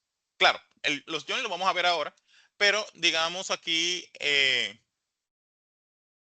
voy a rescatar algo que mencionábamos ahorita, de que muchas veces ni siquiera sabemos cuál es la diferencia entre un inner join o un left join o un full join. Es eso, es como, ok, déjame ver. Yo necesito traer información de la tabla A con la tabla B. Ahora, ¿hace sentido que yo haga un left? Porque no necesariamente la tabla B va a tener data que coincida con la A, o si me interesa que vengan esa, o simplemente me interesa en la que en ambas tablas venga. O sea, es eso, es sentarse a pensar en eso. No es solamente ponerle un inner porque me dio el deseo o simplemente porque es el único que me sé. Es saber, déjame ver, y aquí quizá me voy a pasar de contexto, pero recuerden que los inner, en este caso de temas de relaciones entre bases de datos, no es más que teoría de conjunto. Si se acuerdan, cuando estábamos en el colegio, en la escuela, teoría de conjuntos, eso, mira, ¿cuáles son los elementos que están en el conjunto B que no están en el conjunto A? Es eso. Literalmente lo pueden buscar así mismo, teoría de conjunto, y le pueden poner el acrónimo de SQL y ustedes van a encontrar un montón de fotos donde explica que, mira, conjunto A, conjunto B, y abajo le van a poner el script de SQL. Porque es eso, es como entender esa lógica y no solamente ponerle un left porque sí. Porque me sale más barato. Sí, pero ¿qué significa cuando tú le pones un left? Fácilmente, tú ponerle un inner es más beneficioso porque lo que tú necesitas es únicamente la data que coincide entre la tabla A y la tabla B. Si le pones un left, no es así. Si le pones un left, te va a traer información de la tabla que tú estás primando, que quizá la tabla A, y posiblemente si viene algo en la tabla B también lo va a traer, pero tú no quieres el posiblemente, tú quieres lo que sí te y ya y listo, se acabó. Entonces es esa parte, es entender cómo funciona esta parte de los inner, de los left, de los right, de los full order join. No es solamente ponerlo por ponerlo, es saber cómo funciona y en qué momento utilizarlo. ¿Bien? Y hablando eventualmente de los join, pues tenemos un montón de joins. No, mentira. Era que ya como lo mencioné, pues entonces eventualmente tenemos que ver, por lo menos conceptualmente, de qué va. Y aquí, digamos, la idea con esto es poder combinar tablas. Ya lo habíamos mencionado en principio. Nosotros queremos combinar, e hicimos unos ejercicios ahora, queremos combinar información y eventualmente esa data la queremos de una forma específica. Bien. Por ende, por lo pronto, o por lo menos lo que yo le voy a mostrar aquí, tenemos los inner, que básicamente pues combina todas las tablas, siempre y cuando haya una coincidencia en las tablas, que era lo que deseaba hace un momentito. Cuando hablamos de los left, pues generalmente está hablando de, ok, mira, yo le voy a dar prioridad a la tabla de la derecha, de la izquierda, y si de la derecha, pues hay alguna condición o no, o sea, que coincide o no, bueno, perfecto, tú traes lo que hay. Pero enfócate en la tabla de la izquierda. ¿Sí? Eso lo vamos a ver ahora, no se preocupen. Por en right, pues básicamente será la parte inversa. O sea, si yo me estoy enfocando en la tabla de la derecha, tráeme cualquier coincidencia que tú tengas del lado de la tabla de la izquierda. Entonces, esa sería, digamos, que la dinámica en esos primeros tres. Ahora, el full o el join, que no se recomienda, dicho sea de paso, eso es una recomendación. Combina todas las filas de todas las tablas independientemente de. Puede venir con nulo, puede venir sin data. O sea, al final es una combinación bastante extraña. Sin embargo, sí está, o sea, está disponible eventualmente por algo. Pero si lo vemos desde la perspectiva de negocio, muy probablemente nos quedemos solamente con los primeros tres. Pero igual se puede utilizar, no hay ningún problema con eso. Ahora, cuando vemos esto en un ejercicio, vamos a ver cómo se ve. Miren aquí, yo estoy usando aquí el inner join. Básicamente, estoy usando la tabla Customer con la tabla Order. Ejecutamos y traemos todo lo que coincide en ambas tablas. Si nosotros estamos seguros que el negocio o la estructura de tabla que nosotros tenemos está diseñada de una manera que no debe de fallar, por ejemplo, una factura se supone que yo se la voy a vender a un cliente sí o sí. Entonces, yo no debería tener factura sin cliente, ¿verdad? Entonces, bajo ese esquema, yo puedo usar un inner join sin ningún problema. Bien, porque está supuesto, fíjense el concepto que estoy usando, está supuesto a que una factura se le venda a un cliente. La factura no se le venden al aire. Bien, entonces yo no debería por qué utilizar otro tipo de joins aquí si yo tengo esa premisa. O sea, una factura se le debe vender a un cliente sí o sí. A menos que haya algo, se alineen los planetas y se rompa algo, bueno, pero está supuesto a que una factura se vende a un cliente. No es un no es, en este caso no hay puede ser que sí, puede ser que no. Aquí es una factura, es un cliente, listo. ¿Bien? Entonces ahí yo puedo utilizar un inner join sin ningún problema. En el caso de los left join, fíjense que aquí yo estoy usando el mismo ejercicio, pero con un left. O sea, en esta premisa es como que, ok, mira, muy probablemente yo no le venda a un cliente una factura. Puede ser que, por ejemplo, en esta tabla de orders no se hagan las dos cosas al mismo tiempo. Se haga una preventa o digamos, bueno, la factura como tal o una cotización. Lo único que cambie quizás sea un campo que me diga tipo de factura, cotización. Entonces, eventualmente, no necesariamente yo voy a hacer una cotización a un cliente. Yo lo puedo poner con un cliente cero o un cliente genérico.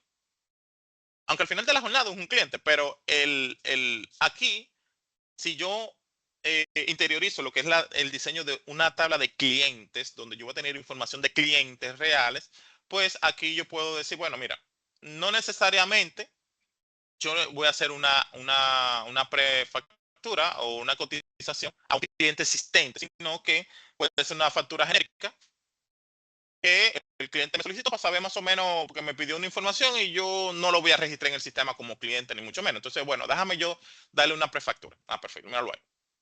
Aquí hace sentido que yo haga un left porque no necesariamente yo voy a tener una factura para un cliente. Entonces, aquí yo le estoy dando prioridad a clientes. Quiere decir, fíjense que si yo especifico left y right, o sea, en este caso, customer sería left y el order sería right. Entonces, o sea, izquierda y derecha. Entonces aquí con el left yo le estoy diciendo, mira, dale prioridad a la tabla de clientes. Tráeme todos los clientes. Y si tienes factura, pues perfecto. Esa sería la dinámica. Fíjense en este punto donde yo tengo toda la información del cliente, pero de factura no tengo nada. Eso es el left. O sea, le está dando prioridad a clientes. Y de hecho, fíjense la cantidad de registros que está trayendo, 13,000 y pico, son 10,000 solamente. Aquí yo le estoy diciendo, mira, tráeme todos los clientes que yo tengo en existencia. Y si tiene factura, tráelo. Pero si no, pues perfecto. Entonces, efectivamente, fíjense que estos sí tienen y este no tiene. Con el RAI pasa a la inversa. Fíjense que aquí, si volvemos a decir, esta es la tabla de la izquierda y esta es la tabla de la derecha, yo le estoy dando prioridad a la tabla de la derecha, en este caso a factura. Si yo ejecuto esto, en esencia, fíjense que ahora me trae las 10.000, porque yo solamente tengo 10.000 facturas. Y yo le estoy diciendo, mira, tráeme todas las facturas, independientemente si tiene cliente o no. Como en esta tabla, como decíamos ahorita, todas las facturas están asociadas a un cliente, pues efectivamente todos los registros que ustedes ven aquí tienen clientes. Pero en el caso de que no, fácilmente en las, o sea, si por ejemplo puede haber una factura sin clientes, va a traer toda la información de aquí, de la tabla de lo que pertenece a la factura, y del lado de cliente va a venir vacío, porque yo le estoy diciendo que le dé prioridad es a la factura. Y ya cliente, si tiene o no tiene, bueno, perfecto. Y este es nuestro amiguito FooterJoin, donde básicamente aquí va a venir todo el mundo. Aquí viene el que no le estoy dando prioridad a nadie, es decir, tráeme todo el vivo, tráeme customer, tráeme orders, un producto cartesiano bastante interesante, eh, pero no se recomienda por efectivamente ese mismo comportamiento. O sea, aquí va a traer todo el mundo aunque no tengan coincidencia. Entonces, eventualmente yo no quisiera posiblemente ese comportamiento del lado del negocio porque yo estoy enfocándome en una necesidad puntual. Entonces, si yo estoy tratando de responder una necesidad, pues obviamente no es como que tráeme todo lo que esté en la base de datos y con eso tú resuelves. No, no es tan así. Entonces, muy probablemente este al menos lo estemos usando muy poquito. Pero por lo menos ya sabemos cómo funciona. Bien, hasta aquí. Espero que hayan tomado más o menos, por lo menos conciencia, ¿verdad? De cómo vamos a usar el tema de optimización, viéndolo desde la perspectiva de nuestro amigo optimización de consultas. Y ojo, ahorita lo mencioné, no es que solamente hagamos o no tranquemos, ¿verdad? En que, no, lo que pasa es que la tabla no tiene índices. No, no es tan así. O sea, al final de la jornada nosotros tenemos que buscar la vuelta para poder optimizar inclusive nuestros scripts. Porque al final del día es eso, es buscar la forma de cómo podemos utilizar nuestros scripts de una manera óptima en caso de que no tengamos esos temas de poder alterar la estructura. Entonces aquí puse algunos ejercicios más, ya en términos, digamos, de cómo robustecer un poco nuestros scripts. Fíjense que aquí estoy usando un query, o sea, estoy usando un inner join, que son de los que estamos usando desde el principio, pero sin ningún filtro. Esto es ineficiente. O sea, si no le ponemos filtro, es ineficiente. Al final me va a traer todo el mundo. Yo no quiero que venga todo el mundo. Posiblemente era una factura o un cliente. Pero por el hecho de yo no tenerle un filtro, ya tenemos un problema.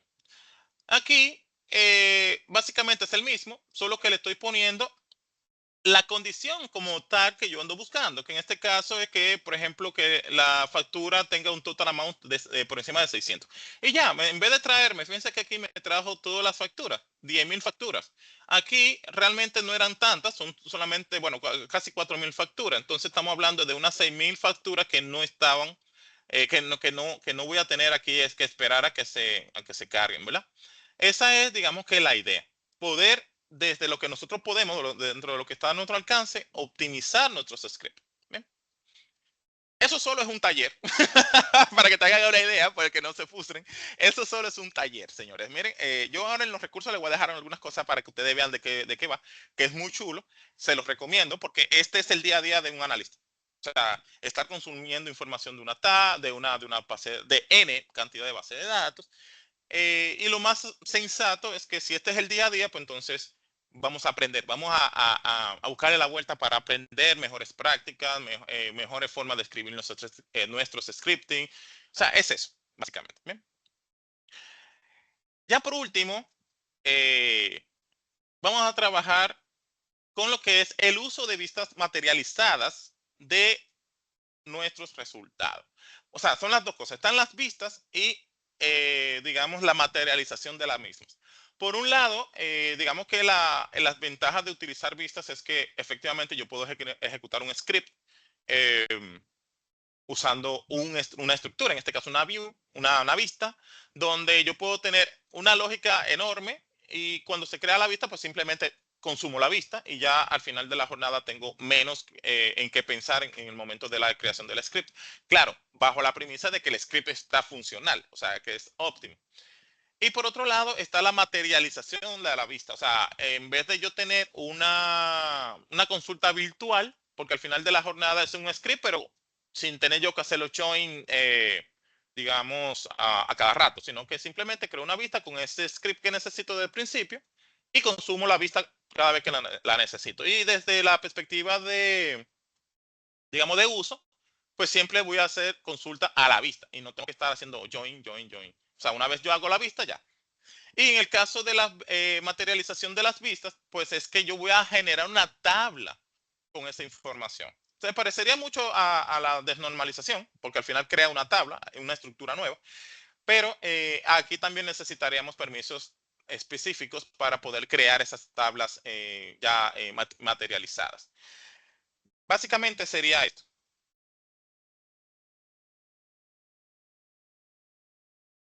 Fíjense aquí, este es mi script normal, o sea, si lo ejecutamos primero, perfecto. Pero fíjense que yo estoy usando un inner join. Aquí yo estoy usando, haciendo un query que está involucrando a customer y a orders. Si lo ejecuto, me trae esta información, perfecto. Pero si yo creo una vista, en este caso voy a crear una vista que se llama customer orders, en esencia yo ya esto no lo tendría que hacer a cada rato. Entonces vamos a crearlo. Vamos a darle a create view, que es la forma como se crean las vistas. Y ya, en vez de yo hacer esta consulta cada rato, yo lo que voy a hacer es una consulta a Customer Orders, que es la vista que nosotros acabamos de crear. En esencia, esto es un componente, digamos que virtual. O sea, es como una forma, es como un shortcut que llama a esto mismo. O sea, no es que la data está en una tabla, en este caso no es una tabla física, no es una tabla que esté aquí en el modelo de datos, sino que es una estructura. Miren aquí donde tengo algunas, perdón, aquí, eh, donde tengo ese shortcut. Es una estructura, digamos, que en vez de yo venir aquí a ejecutar esto, yo ejecuto esta vista y esta vista se encarga de ejecutar esto. Ese sería más o menos el símil. Ahora, en el caso de que yo quiera materializar la vista, donde ya va a ser, sí se va a crear una tabla física. Bien, aquí sí yo voy a hacer lo siguiente. Fíjense aquí, tengo el mismo script, salvo esta parte, ¿verdad? Tengo el mismo script. Déjame comentarlo primero. Esa es mi vista. Ese es mi query. Donde yo digo, bueno, seleccioname todos estos campos de la tabla customer, hagamos un join con la tabla order, donde estos campos, o sea, la llave primaria y la foreign key, pues coincidan. Perfecto. Eso está genialísimo. Pero esa información, por la razón que sea, ya sea que necesito pasárselo, qué sé yo, a un equipo, o van a hacer un ejercicio regulatorio, o lo que sea, pues entonces yo lo que voy a hacer es materializar ese resultado. Es decir, cuando hablamos de materializar es que vamos a crear una estructura, una tabla. Bien. Entonces yo usando este amiguito que está aquí en el medio, que lo acabamos de descomentar, lo ejecutamos y toda la información que estaba en este como resultado, ¿verdad? De ese script va a quedar en una tabla física. Si yo actualizo aquí mi estructura, fíjense que ahora me sale una tabla que no estaba en principio. Esta fue la que creamos cuando trabajamos con la desnormalización. Y esta fue la que se acabó de crear ahora mismo. Tabla Customer Orders, miren ahí. Si yo le doy un query o un select a esta tabla, ya tengo la información ahí. El tema con la materialización de vistas es que precisamente, o más bien, normalmente se utiliza para ejercicios puntuales, porque fíjense que ya una vez yo ejecuto este script, él me va a traer únicamente esa data. Pero ¿qué sucede? Mañana, en vez de ser toda la información, es para un cliente puntual o para un grupo de fechas puntuales. Entonces ya aquí está toda la información. Yo tendría que alterar esto, o sea, o borrarla en su defecto, crearla de nuevo con los filtros específicos. Entonces ahí yo tendría la data fresca, porque esto no se actualiza tal cual. Yo fácilmente lo que hago es que borro esto, la actualizo le pongo los filtros de lugar y lo pongo de nuevo. Pero por lo pronto, ya en vez de yo esperar a tener 5, 6, 7, 10, 15, 20, 30 tablas haciendo join para un ejercicio particular. Yo puedo hacer eso una sola vez. O sea, lo ejecuto, se va a quedar en una tabla materializada y todo el que quiera hacer el ejercicio con esa data que se refrescó hoy, por ejemplo, ya yo le digo, mira, entra a esa tabla y haz lo que tú vayas a hacer. Y ya, no tiene que estar pendiente que si hago un join, que si no hago un join, porque ya la estructura del screen lo hice yo. Ahora, todo el resto del negocio que necesite hacer algún análisis con esa data que yo acabo de sacar, pues ya puede hacer un select directo a esa tabla y se acabó. Sí, mírenlo aquí. Listo, ahí está del otro lado.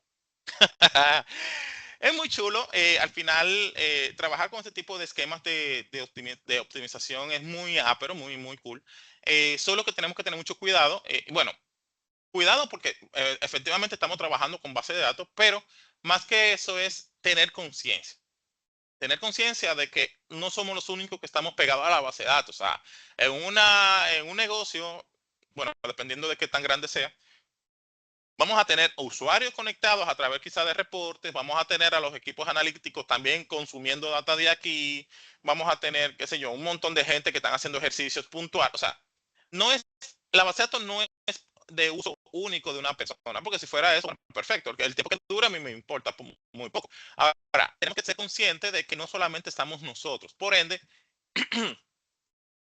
tenemos que, cuando hagamos una consulta, manejar los tiempos. Una consulta que me dure 15 minutos, 20 minutos, dependiendo de la estructura que tiene, es mucho tiempo. Y más si te estamos hablando de consultas que, digamos, no están, por no decir otra cosa, no están preparadas para ser ejecutadas por el tema de cómo está esquematizado el script. Entonces, les invito que ahora que vayan a estar haciendo estos ejercicios, eh, jueguen un poco, puedan investigar un poco, puedan practicar un poco para que cuando ya ustedes estén en sus lugares de trabajo puedan ser más efectivos en términos de el scripting. Esto es una ciencia, o sea, literal, le voy a buscar, ahora le voy a compartir cuando estemos ya en vivo, en el video, le voy a compartir en el canal varios links y uno de ellos es precisamente una un training, que creo, sí, es de Microsoft precisamente, de un examen de certificación que es exclusivamente de scripting. O sea, es el final de los muñequitos. Pero se lo voy a compartir a nivel de un link para que lo tengan ahí y puedan seguir aprendiendo. Entonces, chicos, pues ya, ya van a salir de mí. Bien, señores, en el día de hoy, primero ha sido bastante duro, o sea, no les voy a mentir, ha sido muy duro, más considerando que posiblemente estos conceptos no todo el mundo los maneja, que eso fue algo que mencioné en principio, pero es de mucha utilidad el que sepamos cómo funciona el carro a lo interno. No vaya a ser que sea por mover un alambrito ya o mover un chin la batería, nos quedemos ahí 4 horas esperando que vaya una grúa. O sea, tenemos que saber lo básico de las estructuras de base de datos. No solamente tirar query, no solamente pegar una herramienta de visualización, es saber cómo está diseñada la base de datos y en función de eso, ver las tablas, entender las tablas y después, por último, es que vamos a hacer el script. No lo hagamos la inversa porque siempre vamos a tener problemas. Y fíjense que mencionamos algo ahorita sobre la escalabilidad. Tenemos que hacer las cosas para que si sea yo o sea otra persona que tenga que hacer los cambios más adelante, no sea que tengamos que comenzar todo de cero. Bien, entonces, nada. En términos del resumen, eso fue lo que nosotros vimos. Vimos un poquito sobre lo que es la optimización, o sea, el concepto que era la optimización, que son técnicas que andamos buscando, ¿verdad? Por tema de rendimiento. Hablamos dentro de la sombrilla, pues entonces hablamos sobre lo que son los índices, que son ya unas cositas que le hacemos a las tablas para que funcionen un poquito más rápido. Hablamos sobre la normalización, que básicamente ahí nos enfocamos en las primeras 3 formas normales, de donde pasamos de una tabla que era totalmente un desorden a completar 3 tablas donde tenemos entidades incluso específicas. Encontramos la entidad de clientes, la entidad de factura y la de detalle de factura. Eventualmente la idea ahí es evitar temas de redundancia y demás en todas estas tablas que nosotros podemos tener en nuestras bases de datos. También hablamos del proceso de normalización, pero aquí lo estamos viendo desde el punto de vista analítico. Esto no es para hacer sistemas transaccionales, es para efectivamente yo poder ganar un poco de performance en términos de las consultas que estoy haciendo en el día a día. Y finalmente, estuvimos trabajando sobre algunas cosas que sí podemos hacer nosotros bajo la premisa de que nosotros posiblemente no vamos a tener permisos de, posiblemente no vamos a tener permisos, o no deberíamos, dejamos usar ese verbo, no deberíamos tener permiso de producción con temas de alterar nada en base de datos. Entonces, hay una cuota que sí la podemos hacer, que es la de nosotros mismos trabajar con los nuestros scripts desde una perspectiva óptima para poder ganar un poco de espacio en velocidad y eficiencia en el resultado. Entonces, ya digamos que desde la perspectiva general, esto fue lo que pudimos ver. Yo les traje algunos recursos para que puedan ver, como siempre, ¿verdad? Para que puedan ver o seguir aprendiendo sobre todos estos temas de optimización de consultas. Como les decía, igual les voy a dejar algunos links en los comentarios del video para que también vean quizás desde la perspectiva de certificación pues, las mejores prácticas y ese tipo de cosas. Y efectivamente, como decía al principio de la sesión, este es el último episodio del capítulo 4, del capítulo 1, ya yo estoy en el capítulo 4, para que ustedes vean la idea de por dónde va el asunto. Del capítulo 1, y efectivamente, el capítulo 2 se va a tratar ya de manera, ya un poquito, un deeper sobre lo que son las bases de datos avanzadas. Y el primer episodio lo vamos a dedicar precisamente a darle continuidad a este, pero desde una perspectiva un poquito más hacia abajo. O sea, si ustedes creían que estamos bajito aquí ahora estamos abajo del carro. Ahorita, ahorita estábamos viendo era el motor, la parte de arriba, pero ahora estamos abajo del crán, es que estamos moviendo cosas por ahí abajo. Donde vamos a trabajar efectivamente temas de índices más profundidad, claro está, vamos a ver más vistas, vamos a hablar sobre los stored procedures o procedimientos almacenados que nos permitirán, digamos que trabajar de forma modular algunas cosas. Pero eso es lo que vamos a tener en nuestro inicio del capítulo 2 que estaremos trabajando para la próxima semana. Vamos a estar trabajando temas incluso hasta de base de datos no SQL. Ahí ya vamos a entrar en otro contexto. Pero lo que tiene que ver con el primer episodio, nos vamos a enfocar en hacer el deeper de índices, vistas y stored procedures. Por lo pronto, chicos, pues nada, muchísimas gracias por estar al pendiente. Yo sé que estos videos son quizás muy cortos para estos temas que son tan profundos. Aquí sí lo que sí me gustaría es que, como mencionábamos en principio, cualquier oportunidad de mejora que ustedes vean o cualquier recomendación que ustedes entiendan, me las hagan llegar. Tenemos varios canales para ello. Y también, y eso sí se lo voy a pedir a ustedes, que no se queden solamente con este conocimiento. O sea, vamos a seguir aprendiendo, vamos a seguir investigando. No se queden con estos links solamente. Vamos a buscar más recursos. Internet está lleno de cosas y más ahora con la proliferación de todos estos asistentes de inteligencia artificial que le podemos preguntar cualquier cosa. Vamos a buscar información. Vamos a explotar estos conocimientos. De hecho, muchas de las posiciones que tienen que ver con temas de analítica, no estamos enfocando en analítica, ¿verdad? Porque todavía estamos en esa fase. Ahorita más adelante en los otros capítulos vamos a ver otros temas. Pero estas son las primeras preguntas que te hacen cuando tú entras a una posición, o más bien cuando estás postulándote a una posición. O sea, si ustedes se fijan y buscan en cualquier plataforma de empleo, lo primero que te dicen, mira, que tienes que saber de esto, de esto, de esto, de esto. Pero no es solamente porque lo viste en un video. O sea, la idea es que te van a poner a hacer prácticas. Entonces, lo más lógico es que ya con todo este conocimiento que estamos pues trabajando, que puedan sacar ese espacio, hacer prácticas, para que cuando les toque, pues entonces ustedes vayan y rompan, literalmente. Bien. Entonces, nada, ya ustedes saben, cualquier cosa, andamos por aquí. Ahí le dejé algunos de los links que tienen que ver con el proyecto, tanto del lado de YouTube, tenemos la página oficial y dentro de la página oficial pues tenemos también lo que son los grupos de todo digamos, las personas que estamos trabajando en el proyecto, tanto de Telegram, Instagram y WhatsApp, para que estemos al pendiente de cada uno de los episodios que estamos trabajando. Por lo pronto, señores, ya ustedes saben, tengan muy feliz día, noche, tarde. Y cualquier cosa nos vemos al rato, señores. De verdad, muchísimas gracias y nos vemos pronto.